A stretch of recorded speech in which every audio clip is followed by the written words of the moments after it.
I was lord of this place before the crows and rats made it their domain. And on that note, hello viewers, and welcome back to Darkest Dungeon. Last time we had a bit of a bad time in the Weald. You know, there's a lot of variance in this game, and it's important to recognize when things are going poorly and cut your losses. We still cannot afford to upgrade our hero barracks, so unfortunately we're out of recruitment room. And I don't think that anybody on the team really deserves to be fired, so... let's sort by level, make sure we got... Alright, so we got some new guys who could use some XP. And really, we want to get a good crew of 4 heroes that work well together up to level 2, so that we can start fighting the boss enemies. It looks like we could stand to de-stress a couple of our heroes here. Won't pray or flagellate. Right, he's at 50 stress. I think 50 stress is too high to go back out, and I'd prefer to force de-stress him rather than have him sit in town and wait. Looks like Chiron also is... Yeah, Chiron's just a little bit too high, in my opinion, for sitting and waiting to be viable. I didn't look at his... Okay, he can do everything, so we're just going to have him pray. I'm not going to upgrade any buildings because I don't want to spend crests. Every upgrade costs crests.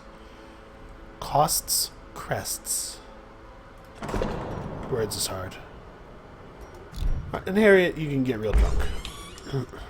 Right? Yeah. Tonight we are still alive, except for that plague doctor. Ooh, that's interesting. I've not seen that before. I mean, of course I've not seen that before. Well, we could go into the cove. I do need crests. Let's do it. We're going to take a short expedition into the cove. Now, in this video, I want to really focus on some strategy advice because I've been to the subreddit a couple times recently. You know, I look at the Steam forums from time to time. We know you are, Dismas. And I see people having problems that I think I can help with. Bri, what is your disease? Actually, let's go back. Let's go back and shove Bri into the sanitarium. Negative quirks, I don't worry so much about removing unless they're really bad. But diseases are super cheap to take off. That was not even 1,000 gold, so... Now, the Cove is a little bit more difficult than the other regions, in my opinion. Also, we don't have a Plague Doctor, which is a real shame, because I think that the Cove is where the Plague Doctor shines the most. The enemies there have a tendency to be very weak to blight, and there's a lot of bleeds, which Plague Doctors are really good at dealing with. That being the case, we don't have a Plague Doctor available to us. We're going to bring Fitzlan, because I like him. Oh, right. The religious characters don't want to hang out with... You know what? I just gave you an anything, and you turned me down. The religious characters don't want to hang out with the abomination. I don't think it has to do with the werewolf thing. I just think they have a problem with his haircut. And in their defense, it's not great. I would give that haircut a 3 out of 10. I know it's not his fault, but it's still icky. You know what? If we can't bring a Vestal, though, and our only occultist is in the sanitarium, I don't know that we want to do this with the abomination. People really overestimate the value of having a healer. Healing your guys constantly is just not that important in this game, but the Cove is the place where I would call an exception to that. So what are we going to do? Let's bring the Houndmaster. I like Houndmaster a lot. We can bring Dismas. And I would like a Vestal, I think.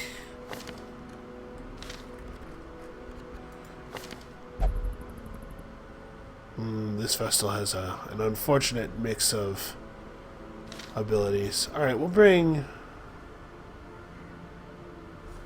Hold on. We're going to unlock one of Parthenai's skills. I would really like it if she had Judgment. So your heroes come with 4 combat skills unlocked, but each hero class actually has 7 skills. The 4 combat skills that your heroes start with are not entirely random. There are certain loadouts they get so that everybody is at least playable when they come in off the stagecoach. But sometimes you really need to remap a hero's skills a little bit. We're going to take Mace Bash off, put Judgment on. There, now she has 4 skills that she can use from the back rank. Dismas, Durandal, and Montel. Alright. This is good. Real quick, we're going to go through our trinkets. Do we have any trinkets that really need to get equipped?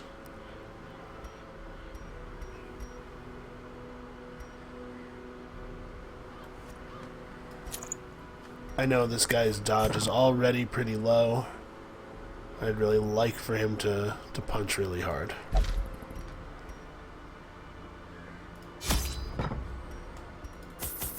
Alright, we'll bring... Honestly, we probably don't even need 8 torches. Let's bring a shovel. And some bandages. Actually, a couple of sets of bandages. I'm just going to tell you right now, the Cove has a lot of monsters that inflict bleeds. And a couple of curios, I believe, that want you to use a bandage on them. And medicinal herbs. This ought to be fine. Alright, so, strategy advice. I see a lot of people having trouble. They're like, they don't have enough gold, they feel. They can't afford to de-stress people. Hold on a second, let's listen to Wayne's intro here. These salt-soaked caverns are teeming with pelagic nightmares. They must be flushed out. Pelagic nightmares. It's like Innsmouth over here. So people say they don't have enough gold. They find themselves firing heroes constantly. This is something I've read about on the subreddit a couple of times. Wow, that's a good start. Well, let's hope we don't... Mariner, another misfortune. Let's hope we don't run into another blockage. And medicinal herbs, as always, on corpse-like things who get... Wow, that actually was a lot more stuff than I was expecting. Wasn't actually that high of a total value. But I've read about this a couple of times on the subreddit. People saying that the only way to play the early game is to hire a crew of 4 people, run them ragged in a dungeon, bring back whatever you can just barely bring back, don't give them any supplies, and then fire them all at the end. First of all, that is a way less effective, gold delta-wise, way less effective way of playing than just doing a good job in the dungeons. And secondly, man, what a tedious thing to do to yourself. Like, if you want to not have fun playing Darkest Dungeon, I'm not sure that you could come up with a better strategy than that.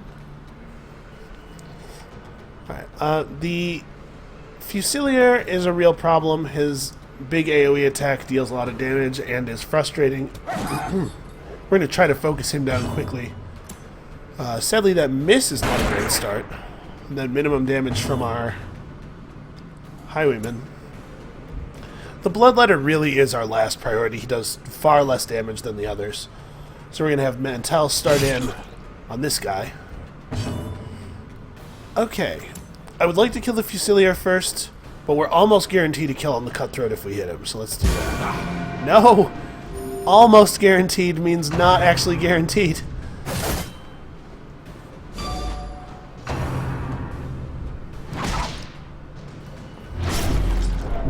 So, I was talking about strategy before I did a terrible job and missed it. Yeah, see, look at how much damage that was. That's frustrating. And now it comes with a debuff and everything. That's a bug. Dismas definitely should not have Death's Door recovery already. Alright, well, we're going to kill this guy with a single hit no matter what, so let's do as much damage as we can. A faint hope blossoms. Get in there, puppy. Continually onslaught. Alright, we'll get through this battle real quick, and then I'll get back to what I was talking about. We are going to spend the time to mark this guy because both the Bounty Hunter and the Houndmaster will benefit from it. And I think that one attack that we threw away applying the mark, we're going to make up for with the bonus damage. Unless we miss all of our attacks.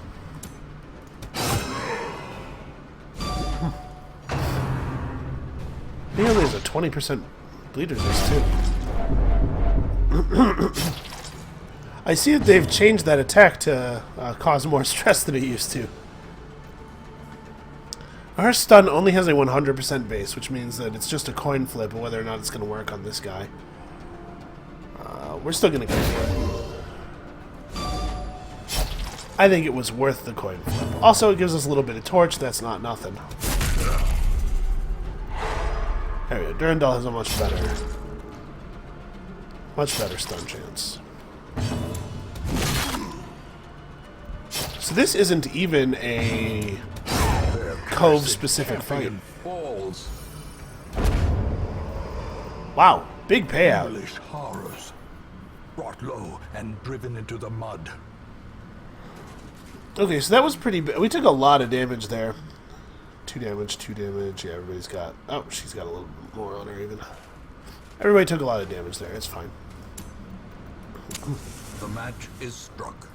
A blazing star is born. A blazing star. That's a little... I might be overstating it a little bit there, Wayne.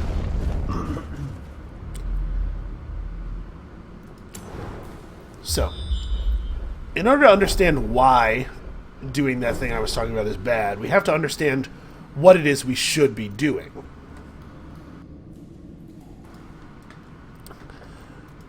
So the ultimate goal in the game is not quite yet known. The ending of the game is not actually in the game. Oh no. Is he a klepto?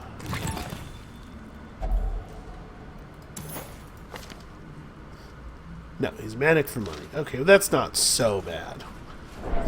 It's not great when they interact with stuff without your... Ooh. Ancient traps lie in wait, unsprung and thirsting for blood. Rough. So our greater goal is not yet known, but we can get some idea, right? The game's systems are not that complex. We need to get stronger. We need to have heroes at high level with good equipment, which means leveled up armor and weapons, good trinkets. So how do we get these things? How do we get high-level heroes with good equipment? Well, really what we require is 2 things. We need experience points on our heroes, and we need lots of gold. So everything we do in the game should be geared toward the acquisition of experience points and gold.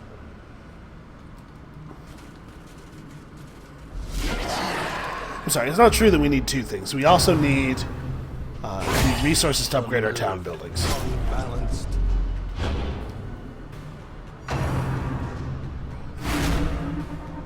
Ugh. This is a rough battle because we have a... we really want to go after this Acolyte to stop her from dealing too much extra stress damage, but these pelagic groupers are actually very dangerous. To the point that I wonder if I might just hit him first, honestly. He's only got 5 dodge. Yeah, these guys are too dangerous to let them live, and that's excellent, because now we can Grape Shot Blast. and completely miss, sadly. Well, he needs to die. Give them no quarter.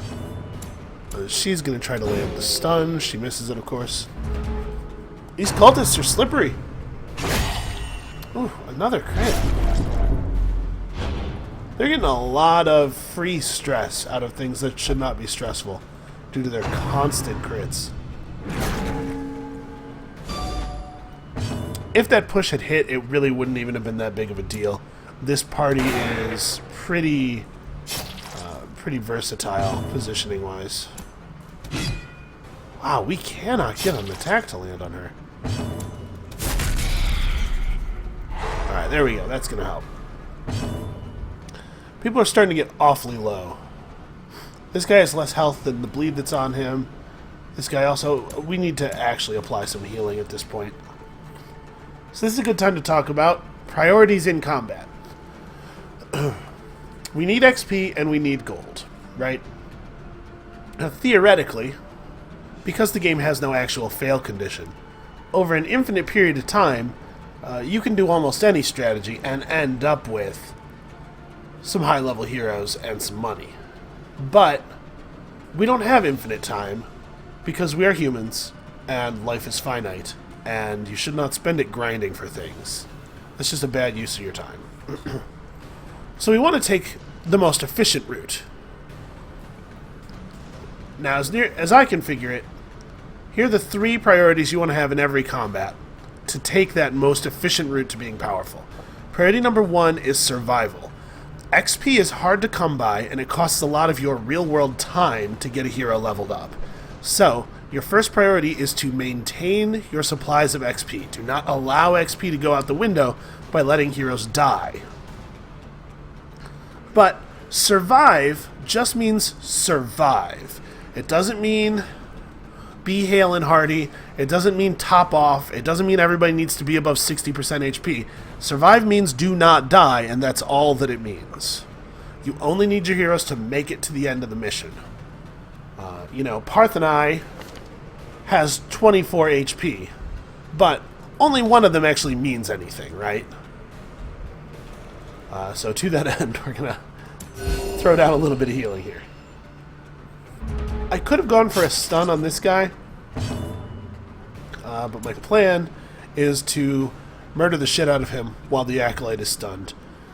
She has a lot more dodge than he does, and since we know she's not going to get an action this turn, Their formation is broken. we have a little bit of time. Maintain the offensive. Oh, she didn't even dodge that one. He just hard missed. And the question is, do we want to take this opportunity this turn while she can't act? Do we want to take this opportunity to heal ourselves, or do we want to just really lay it on her? Because he has a pretty efficient heal. We're going to do that.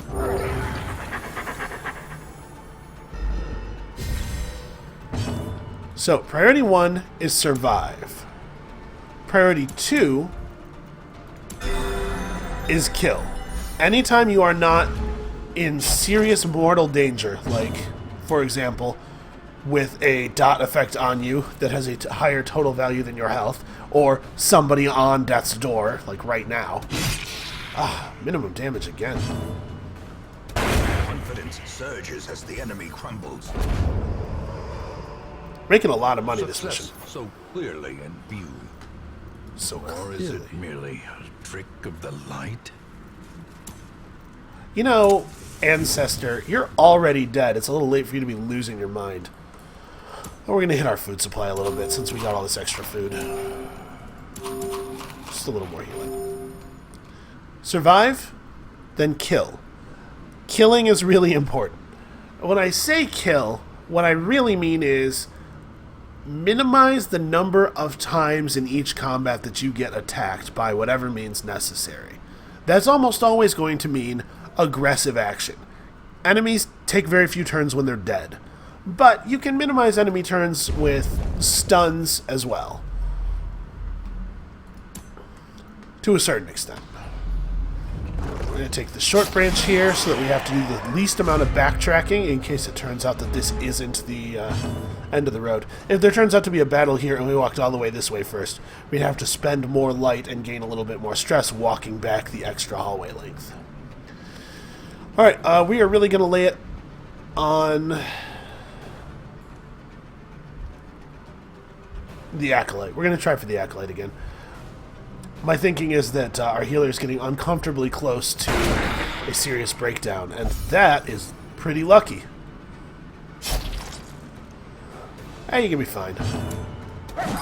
You don't hear the dog complaining. Get there. Alright. Sorry, that's my phone. Very low stun resistance on this grouper. Ah. Only 5% dodge, too, but apparently good enough. Wow, really good dodges all around. So, minimizing the number of attacks that you take is so important. Not just because, not even primarily because of the damage that attacks do, although obviously dying heroes is bad, as we just discussed. But because every time you get attacked, there's a chance for you to take stress. And it's not just from explicitly stressing attacks, as we saw earlier in this dungeon. If the enemy crits you, it's going to do a lot of stress damage to the whole party. So the best thing you can do is not get hit, and the way you can control not getting hit is by killing all the enemies. Aggressive action almost always beats defensive action. You, generally speaking, cannot out-heal the incoming damage from groups of enemies, and you definitely cannot relieve stress faster than enemies can inflict it. So you just need to not get hit. We're going to go all in on this this grouper. I think the grouper is actually more dangerous than the cultist, and we've been lucky enough that the couple of groupers we've seen so far haven't actually dealt very much damage. I don't expect that to keep being the case, though. Alright, excellent. Land the stun.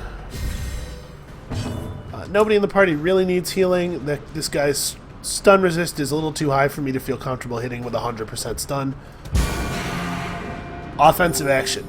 Vestals are really great, not because of their heals, although their heals are great, and in particular, the party-wide heal is fantastic for certain types of encounters, where it's likely that multiple party members might hit death's door on the same turn. The Vestal's party heal will correct that problem immediately. Get him, Dismas. But Vestals are also... Trifling victory, but a victory nonetheless. True story, Wayne. Also, 8 crests.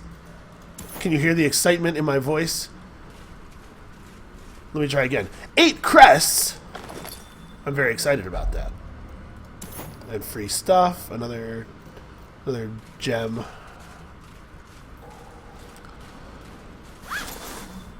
But the reason that I love Vestals so much is Judgment.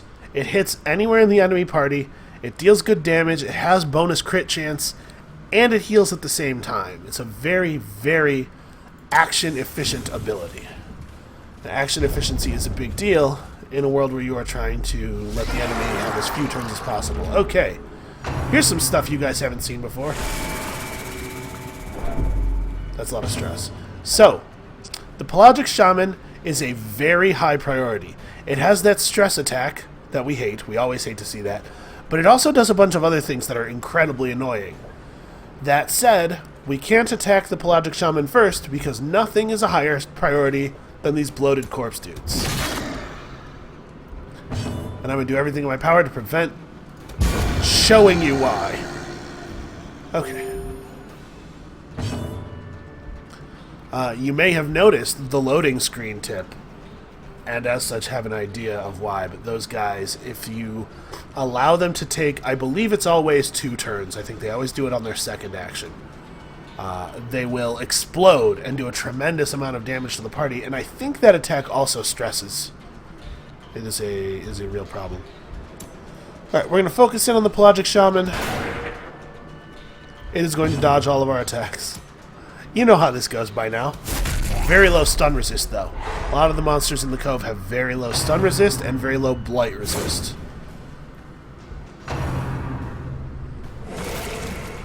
Ew.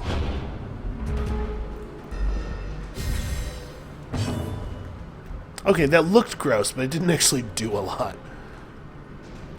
So this guy is not... He's already missed his turn for this round. I want to make sure we get him.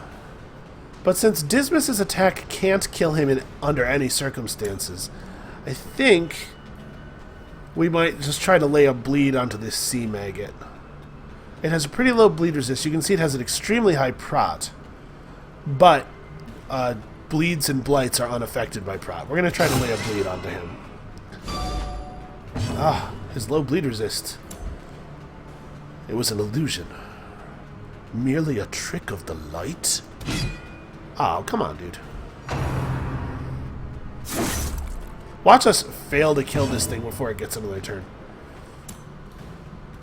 Get him. There we go. Alright, in this situation, I think it's worthwhile to heal our Houndmaster. It would be nice to not have your heroes hit Death's Door in the first place. It's not a huge problem if they do. As you can see, the Death's Door debuff is pretty minor, only 2 accuracy. Minus 5% damage is less than 1 damage off of most attacks. Our attacks really don't... The numbers in the game aren't high enough for 5% to even be noticeable a lot of the time. I think the grouper is still more dangerous than the sea maggot. It has pretty high stun resistance. I might still... Yeah, let's go for the stun. The base value of his stun is so high that I think it was worth doing. Wow, man. So this is what I was talking about. Terrible vistas of emptiness reveal themselves. We just healed this guy, and we got a maximum value on the heal. You just are not going to be able to out-heal the enemy damage, so you have to limit the amount of times they deal damage. Okay, so the damage range for this attack on the grouper is 3 numbers wide, 2, 3, 4. 2 of those numbers are kills. I'm willing to take the chance. Let's try to get... Oh, actually, Grape Shot Blast will do so little damage. Grape Shot Blast might actually do 0 damage to the sea maggot. It is not worth potentially missing the kill on the grouper. We're just going to go for him. Alright.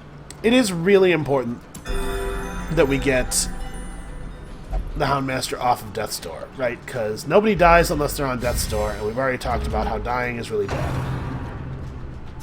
Also, that's one of those things that you shouldn't have to tell people. Obviously, dying's bad. On the brink, facing the abyss. Okay, can we actually kill some enemies here? Good. Have him heal himself. Try to get the bleed on. Bleed him, bleed him. Yes. Okay, he's dead. We no longer need to engage with this enemy. Put a little more health into the Houndmaster. A death by inches. Wow. Look at this loot. Some kind of horrific idol. We don't have any holy water. We don't have a shovel to smash it with. I don't know what...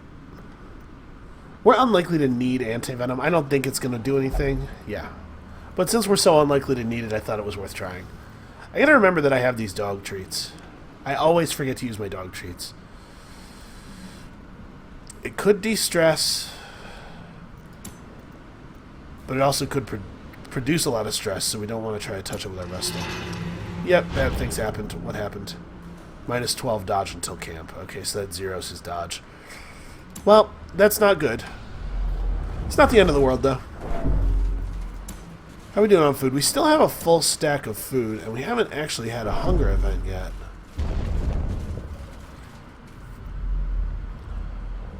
We've got kind of a lot of stress on some of our heroes, but honestly, on the overall, I would say that our luck here has been quite good. Is he gonna... Yep. You're a madman, Dismas. Oh.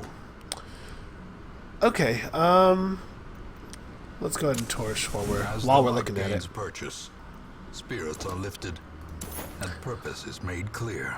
Again, I think we're unlikely to need an anti-venom. There's not a lot of blighting monsters here. Ah, you suck. What are the odds, man? We've had some really bad luck with our tunnel blockages. The stress from this, I don't think we'll push her over the edge, but it'll get her close. Without tools of iron, you must rely on flesh. 92. An indefatigable purpose. Well, it's true that our purpose is indefatigable. Let's push onward. Alright, the last room contains the last battle. Free torch. The way is lit. The path is clear. You require only the strength to follow it. Ah, joke's on you. My dodge was already 0. -5 speed's kind of a big... That's a lot of speed. His speed is -2 now. Okay, well, due to the parameters of the mission, we know for a fact that there is a battle in here. The promise of safety. We also know that we are about to not need this food anymore since the mission ends in this room. So may as well use it for health. You do get to sell back your supplies at the end of the mission. This is going to be a rough one. You do get to sell back your supplies at the end of the mission, but food is only worth, like, I think 5 gold each. So much better that we just turn it into HP, I think. Only 25% stun resist. It would be a real shame if Dismas or Parthenai got pushed over on stress, so I think we're going to try to prevent her from getting a turn. And of course we miss, because her dodges are extraordinary. That was pretty good, though. A little bit of stress relief. Okay. That was the best case scenario right there. Oh, and natural misses, and man, like I said, I think we're actually getting pretty good luck here. This is a situation where I really wish that our Houndmaster had his AoE bleed skill. Oh, I should really have dog treated before attacking. There's no reason not to use the dog treats now. So the groupers are more dangerous than the brawler. I think we're going to focus on the back grouper because it's the one that's a little harder to fight. Dismas! Dismas, you monster! Great dodges all around. This is really going well. I don't want to jinx it or anything, but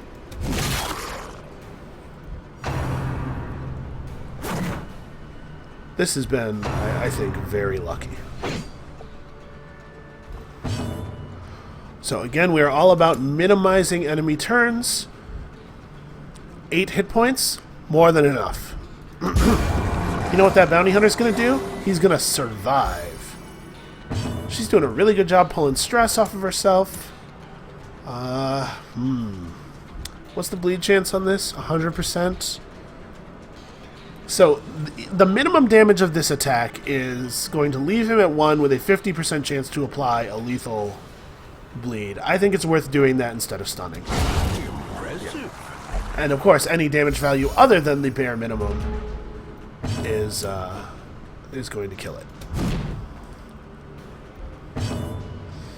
Let's try to stun him. He's only got 2 dodge. Oh, you don't need a healer, you're fine. Big crits from Dismas. Is that 3 consecutive crits from him? Alright, and let's finish it off.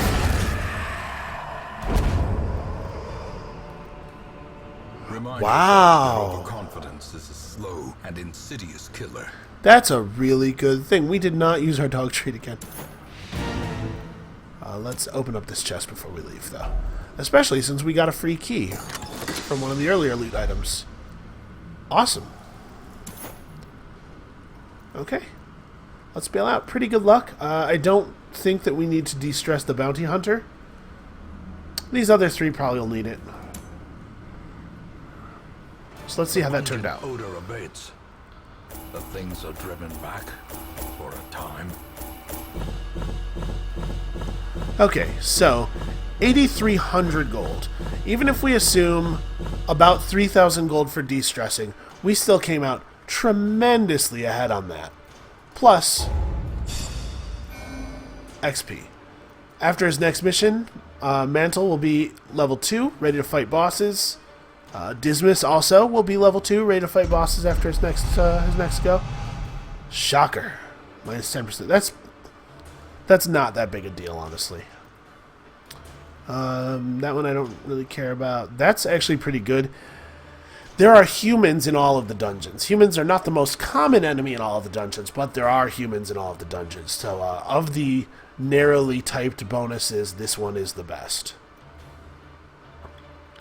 This is kind of bad. You don't want people stressing out super hard. I don't know that it's so bad that I'm going to bother to remove it, though. Trouble yourself not with the cost of this crusade. Its noble end affords you broad tolerance in your choice of means. So you know what that is right there? That is some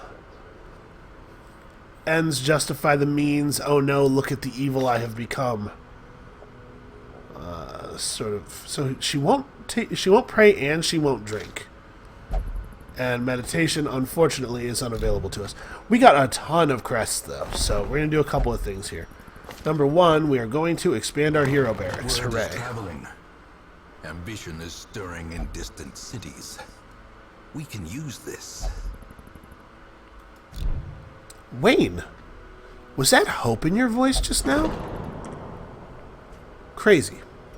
Alright, can we afford to upgrade the cloister enough to unlock another slot? We cannot. We are short busts. That's a shame. I would really have liked to put her into prayer. He can't gamble, but he can drink. And Durandal can do anything. So in fact, he's obsessed with sainthood. Prayer sounds like just the thing for him. So we'll have her gamble. We'll upgrade the gambling hall a little bit before we do that. Drink, a game of chance and companionship. The rush of life. Apparently she's going to play beer pong. And a nice cheap drink at the bar. Alright. Very positive outcome on that mission. And the reason we got that very positive outcome, there's a couple of reasons. Number one, a little bit of foreknowledge. I knew what kind of curios I wanted to bring, and we really got great results out of them. That bloated fish in particular. That's right, we got trinkets. Do we want to keep these trinkets? This is basically nothing. Virtue Chance, I've never cared much for Virtue Chance. You should be doing everything in your power to avoid getting to 100 stress, so...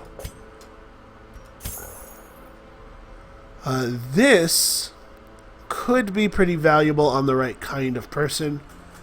Some people have pretty good debuffs. I'm thinking here of the minus dodge that comes with the occultist mark, or the minus prot that comes with the houndmaster's mark. So we're going to hold on to that. This just seems great. This seems fantastic, and Fitzalon will definitely be taking this into a dungeon in the very near future. In fact, just so we don't forget, let's go ahead and give it to him right now. We're going to go ahead and sell these two. Just have some gold to play with. I think we're going to start unlocking people's skills with that money. Also, we got some room. Let's hire some people. What do we got? Let's sort by class.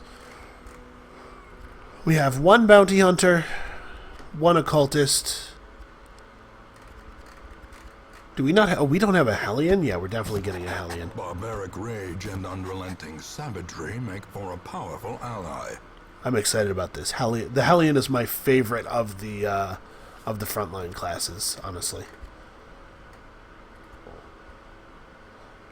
Do I want another bounty? I'd love to have enough space to recruit all of these heroes, honestly.